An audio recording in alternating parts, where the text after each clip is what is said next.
The metro is the beating heart of the city of Paris. Initial construction started in 1898 and Line 1 was completed on the 19th of July 1900. Today the Paris Metro is 136 miles long, has 305 stations and carries 4.5 million passengers every day. Iconic in its design, each metro stop bears a person's name, an event or a landmark that helped shape the France and her culture that we know today. In this podcast, we will take the metro to the Franco-Prussian War, the Revolution, past the French resistance of the 40s, through the victories of Napoleon, and stopping by great intellects, innovators and artists to discover how France and Paris were made and the people that made her. So let's go on a trip through French history, one station at a time. Welcome to Metro Stop Podcast. May 1941, Chateaubriand internment camp. He has been moved and transferred from prison to prison since his arrest in 1940. He is tired and beat down by the prison regime, but his spirit has not been broken. Now he finds himself locked up in a usual suspect style incarceration. Charles Michels is imprisoned with 4 comrades, good men and proud resistance fighters, and he has a plan. It's going to take all of his cunning, all of his energy, help from his remaining outside contacts, but he knows the plan will work. He wants to get them out. He wants them to escape. This is Metro Stop, and I'm your host, Kelly Blair. Charles Michels Metro Station opened on the 13th of July 1913. Its original name was Beaugrenelle, and it was on Line 8. In 1937, the line was transferred to Line 10, running from Gare d'Austerlitz to Boulogne. The station's name was changed on July 14th, 1945 to honour Charles. This is his story. Charles Michels was born illegitimately on the 6th of March 1903 to Louise Lecoq, a day labourer. His father, Jean Michel, a boiler maker, recognised and legitimised him by marriage in 1906 in Paris. Jean was very sick and died on the 31st of December 1914, leaving 4 children. Charles was the eldest. His illiterate mother became a cleaning lady at his school. He was so destitute that, to feed his family, he once stole a cabbage from a garden and pretended that it had been given to him. He had to leave school at the age of 11 and a half and look for work to help his mother. Charles was hired by a potato wholesaler, then by a rabbit skin merchant to wash the skins, and at the age of 13 he became an apprentice shoemaker at Dressoir, one of the largest shoe factories in the Paris region. Having become a specialised worker and perhaps influenced by the memories of a meeting his father had taken him to in May 1913, where Jaurès denounced the threat of war, Charles, inspired by the echoes of the Russian Revolution and the strikes that had broken out during the First World War, joined the trade union struggle. He was actually fired from 2 jobs in the shoe factories because of his union activities. He remained unemployed for a few months before being hired by another small shoe factory, where he met one of his former neighbours, Amy. They married on the 24th of March 1923.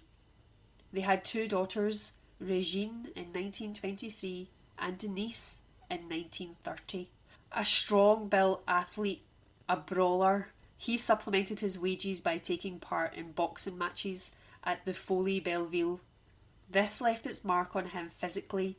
Charles completed a year of military service in 1924, and in 1926 he was invited to join the Communist Party.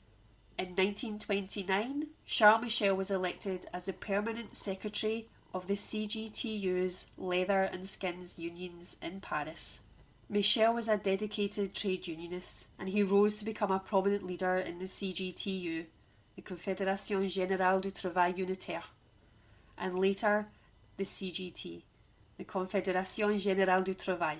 That dedication took him on a delegation to the Soviet Union, and upon his return he spoke passionately about his experiences and what he saw there. His efforts in supporting workers' rights and organising strikes were significant. He was always present at strikes, and he was often arrested for distributing leaflets. While specific speeches by Charles Michels are not widely documented, his reputation as an eloquent speaker is well noted.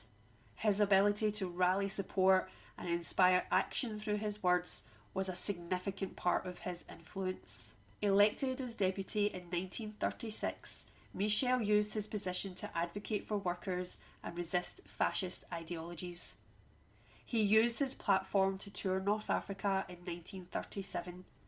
His visit was part of his broader commitment to understanding and improving colonial and international relations. In January 1939, he called for the opening of the Pyrenees border to aid refugees fleeing the violence and the humanitarian crisis resulting from the Spanish Civil War. By advocating for the border's opening, Michels aimed to provide these refugees with a safe passage into France, showing his compassion and commitment to humanitarian principles and international solidarity. On January 9, 1940, a few months after the start of the war, Charles, a member of the Communist Party, went to the opening session of the Chamber of Deputies. There, he met fellow Communist deputies André Mercier, Raymond Guillot, and Fernand Grenier. The four men defiantly refused to salute the armies of the Republic with all of the other MPs. And all hell broke loose, and a brawl ensued. His refusal to salute was a bold act of defiance against the Vichy regime and Nazi occupation, and it led to them getting thrown out of the session. A few weeks later, Charles was stripped of his deputy status because he was a communist. The party had been dissolved in 1939, but he did continue his political activism, and he made contact with underground communists in Paris and got involved with organising workers and people's committees.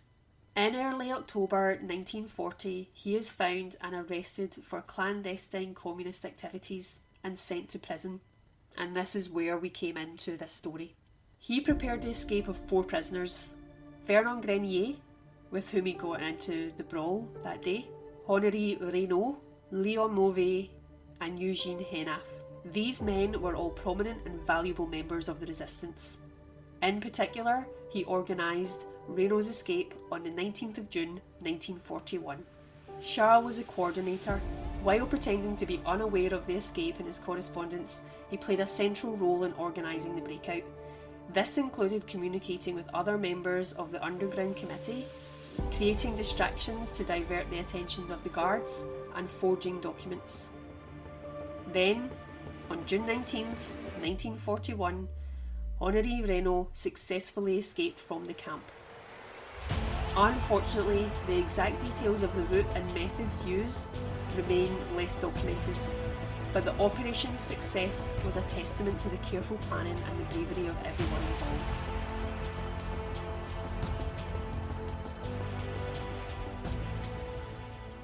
Chateaubriand Camp might sound familiar to you by now. Charles himself did not escape, and as revenge for the killing of German soldier Holtz in Nantes, Charles Michels was on the list of the quote-unquote expendable French to be made an example of by the Nazis. He was executed on the 22nd of October 1941.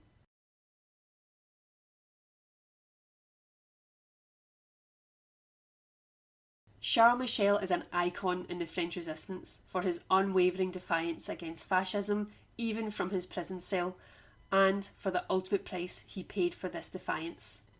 He's buried at Père Lachaise Cemetery, and he was commemorated as Died for France.